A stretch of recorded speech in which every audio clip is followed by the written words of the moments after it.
my breast cancer journey. After a benign result of a surgical biopsy back in 2009 in my right breast, I had a doctor tell me I could just be cystic and I don't have to go taking out every cyst. Fast forward some years later, I started to feel a lump in my left breast, but keeping what that doctor said in mind, I decided to write it out. I also didn't have insurance, but we're not going to talk about that part yet. The lump got big over time, then the nipple and breast started to change shape, and then the pain set in. At this point, we're about 2 years into the COVID-19 pandemic, and I had to kick my job search into overtime because I needed insurance. I landed a job with excellent benefits, and I was finally able to see a doctor in April 2022. Within 2 weeks, I was biopsied, and I got the diagnosis of HER2-positive breast cancer. No one that we know of in my family has had breast cancer. I've always had a thing for unicorns, apparently. Some days later, I see the breast surgeon, and based on the results of the biopsy, we think the cancer's at stage 3. So the plan is 6 rounds of chemo every 3 weeks, then cancer removal surgery, radiation, reconstructive surgery, and a pill for the rest of my life. That same day, I saw the oncologist. I got a tour of the infusion suite. They checked my veins to see if I can get my infusions through them, and I could not, so we have a port. And then I got full body scans to see how much the cancer has spread, and it spread to the 3rd lumbar of my spine.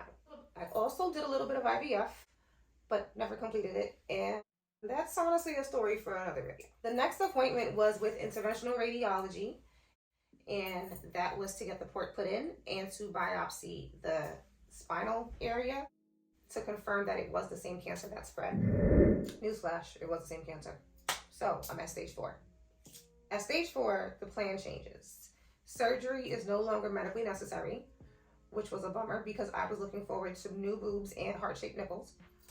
So the plan now at stage 4 was chemo for 6 rounds every 3 weeks.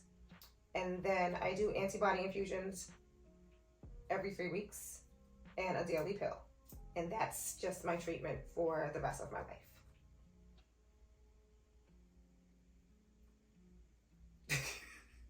I started chemo June 22nd. I got oral thrush the next day. And then about 9 days later, I landed in the ER with a neutropenic fever of 101.4. As somebody with like chronically low platelet counts, my medical team, take your ass to the ER now. Longest 5 days of my life.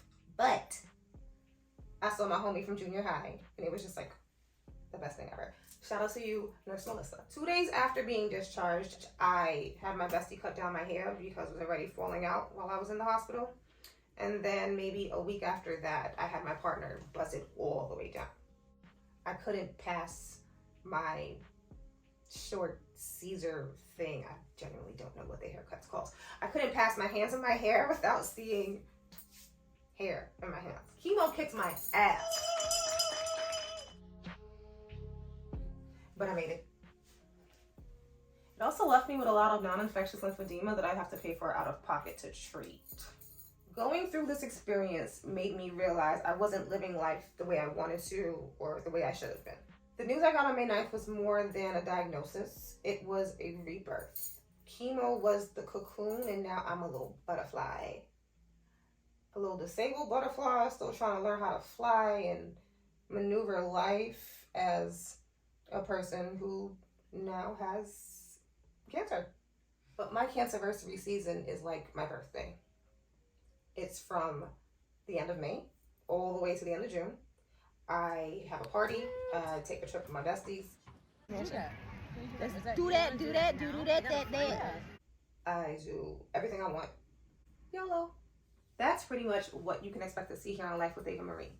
The fun stuff, the troublesome medical stuff, and all the real life experiences in between. So if you made it this far, thank you for watching. Please come again. Like, subscribe, share, do all the things. Toodles. I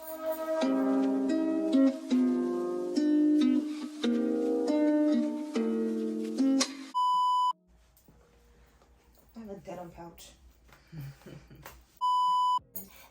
Ladies and gentlemen, I need a little jingle that goes Life with Avamarie.